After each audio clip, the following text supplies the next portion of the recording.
يما سلطان العافي والنور جل يا الظلامي، انت يلي بين كل الناس لك سيرة، كاسبة تاج الفخر من فضل خلاق الانامي، يعني انت فارقة ما تشبهين الا الاصيلة. هذه النسخة للاستماع فقط. يما سلطان العافي والنور جل يا الظلامي، انت يلي بين كل الناس لك سيرة جليلة، كاسبة تاج الفخر من فضل خلاق الانامي، يعني انت فارقة ما تشبهين الا الاصيلة. هذه النسخة للاستماع فقط. جميع الحقوق والنشر والتوزيع محفوظ. الاناقة والادب والذوق واوصاف جميلة، قدرها وسط الصدور وصيتها فوق الغمام، من فخامتها ما تشبه بالوصوف الا الكحيلة، بنت ابوها سعيد والامدح فيه بكل عام، غالية ام النشامة بالكرم ما هي بخيلة، غالية يا ام النشامة بالوفاء والاحترام، والشعر يا غالية دايم بيوته بك جزيلة.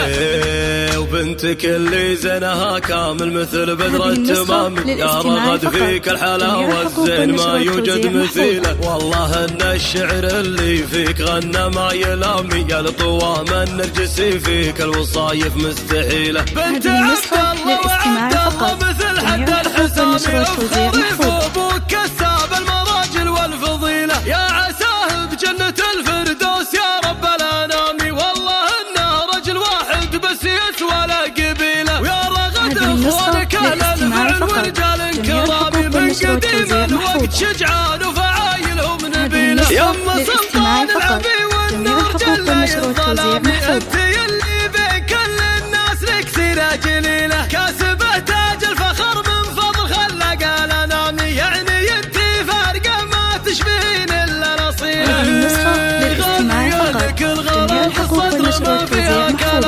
الاناقة والادب والذوق واوصاف جميلة، قدرها وسط الصدور وصيتها فوق الغمام، من فخامتها ما تشبه بالوصوف الا الكحيلة، بنت ابوها سعيد والامدح فيه بكل عام، غالية ام النشامة بالكرم ما هي بخيلة، غالية يا ام النشامة بالوفاء والاحترام، والشعر يا غالية دايم بيوته بك جزيلة. وبنتك اللي زينها كامل مثل بدر التمام، يا رغد فيك الحلاوة الزين ما يوجد مثيله، والله ان الشعر اللي فيك غنى ما يلامي، يا لطوام النرجسي فيك الوصايف مستحيلة، بنت